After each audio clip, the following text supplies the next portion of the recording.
Mag-utan ta din subakan nato og isda na magprito sa taog isda. So utan nga may subak nga pinirito.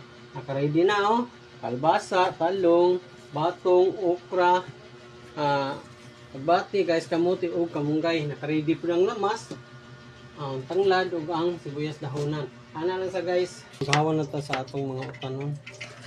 Guys, isunod na to ang batong mix lang tani dire.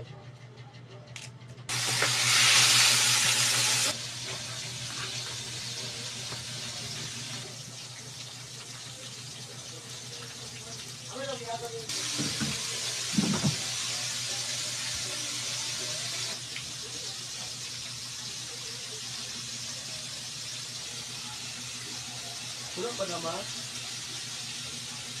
Guys, nagtakang na ta sa atong utan. Una ta niglunod ang kalbasa guys. Samtang nag-utan ta, ang pinirito na agad sa pikas. Piluto. Ilunod ta ni ang okra. Ilunod ta ni dan ang mga lamas para humutin niya atong utan.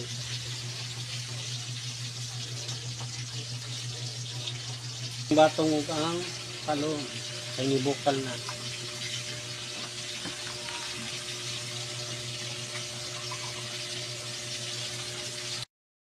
Sunod na tani ang galis kamuti o ang agbati.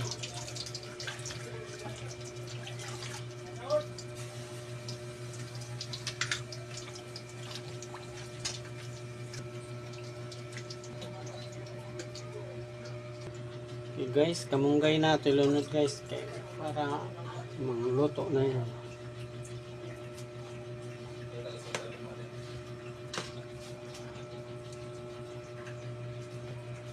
Okay guys, naluto na nga itong utan nun eh. Nakita ninyo guys. Gaso-aso. Sandok na ta guys.